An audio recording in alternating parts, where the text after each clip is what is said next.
करला यारे से कबो दर्द न होई भतारे से वाला के पूछी यार से कबो दर्द न होई भतारे से।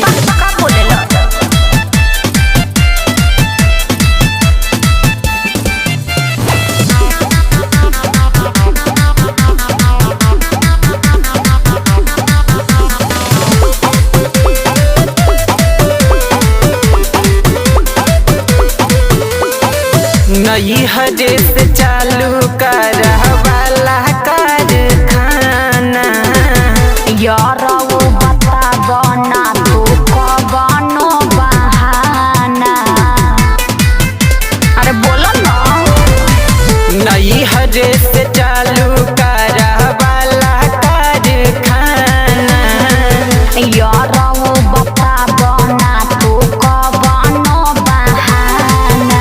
जब सजिया को प्यार वाला खेला होई तब साया साड़ी चोली सब ठेला होई मन होई के बाड़ी अंदर से उद्घाटन करला यारे से दर्द न होई भतारे से वाला के पूछी यार से कबो दर्द न होई भतारे से। फालतू मत बोलो।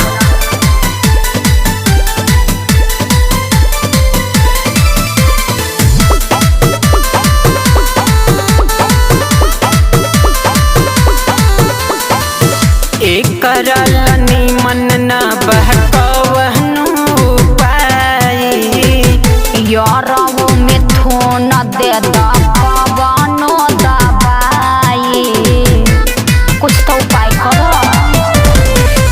एक करला मन न बहकवनु पाई यार वो मिथुन दे दबानो दबाई थोड़ा हमरा पे तू दया करो के समझे कुछ नया करो बाकी हम हो तहरे सहारे से उद्घाटन करला यारे से कबो